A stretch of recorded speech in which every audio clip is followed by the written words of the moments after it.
Welcome back everybody, my name is Matt, and today I wanted to talk about the iPhone 6 and all of its rumors. I don't normally do Apple videos or Apple products on this channel, generally because they're overpriced for what you're getting, but they are very nice products, well designed, well engineered, just a little overpriced. Regardless, if you're a tech enthusiast like myself, you have to pay attention to Apple because they have a very large foot in the tech industry, and what they do and their position that they hold is very important. They can bring almost any technology to the mainstream market because that is their target audience, the masses, the normal everyday person. Now, for example, the first iPhone made a bunch of smartphone competition, so that's why we have these really good smartphones today. Then Siri and the iPhone 4S, they brought that to the market. Now voice control assistants are a standard in a smartphone. And then even the fingerprint scanner on the iPhone 5S brought that relatively rare technology into the mainstream market and made it a big deal just because it was Apple. Now, I'm going to be pulling information from 3 different articles that I found on the iPhone 6 rumors. One is from BGR.com, one is from TechRadar.com, and one is from iPhoneDevelopers.com. So if you want to go read them yourselves, go check them out in the description. Now, I just wanted to stress that these are rumors, that none of these are confirmed. Apple really doesn't do that, so don't take any of these like they are fact, but take them just with a grain of salt for some brainstorming.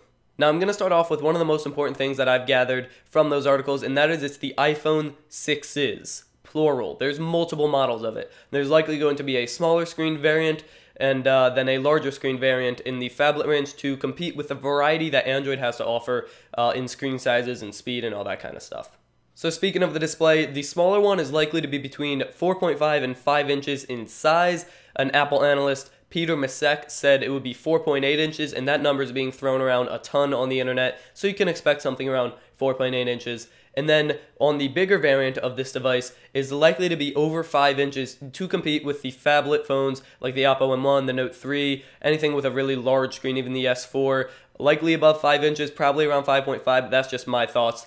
Either way, the screen is most likely going to be a Retina Plus sharp 1080p screen because Apple is just diving into the actual HD screens. It is possible that they do a 900p, which is 1600 by 900 screen, but we're more than likely to see a 1080p screen on these devices.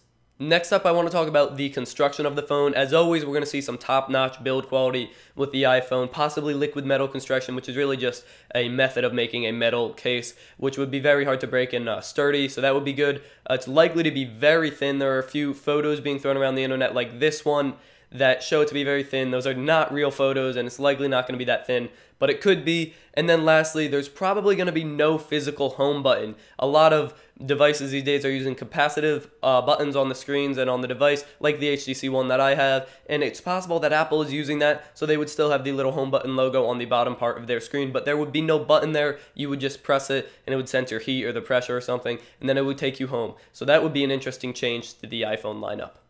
So let's move on to the inside of the device with the specifications, starting off with the processor. It's probably going to have an A8 processor, which is the next generation of their CPUs, which are currently being made by Samsung, and they are very likely to cut the ties with Samsung and start making it themselves or have a different supplier, because that would help because Samsung's their direct competition, and that would help them in general just to be more unified and probably lower production costs. In addition, it will probably have around 2 gigabytes of RAM. That's basically the standard for a flagship smartphone.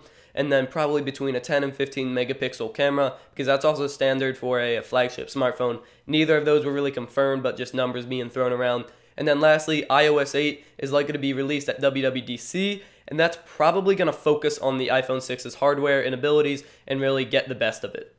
And lastly, I just want to talk about a few extra features that the iPhone 6 was rumored to have. The first of which is NFC and 802.11 AC Wi-Fi.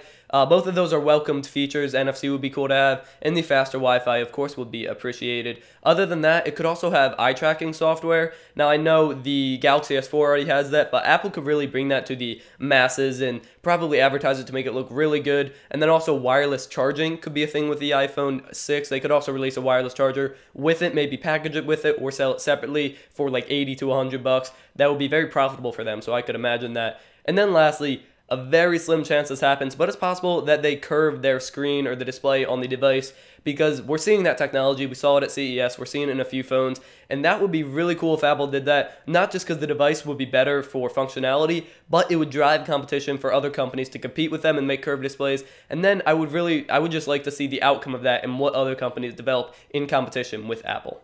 And the last thing that I do want to talk about is the release date of the iPhone 6. It's definitely getting released this year. The smaller or baseline model could be released at WWDC, and then the larger one later. They could both be released at WWDC, or they could both be released later in the year. We really don't know past that it's going to be this year. That's going to be it for this video, guys. Thank you for watching. If you enjoyed the video and this type of video, the rumor roundup for the iPhone 6 video, go ahead and give it a like and comment and just tell me that you like it. I really just judge what type of videos to make off of the feedback because I want to give you guys what you want to see. If you like this video, go ahead and leave a like, subscribe, comment, all that good stuff. My name is Matt, and as always, stay classy.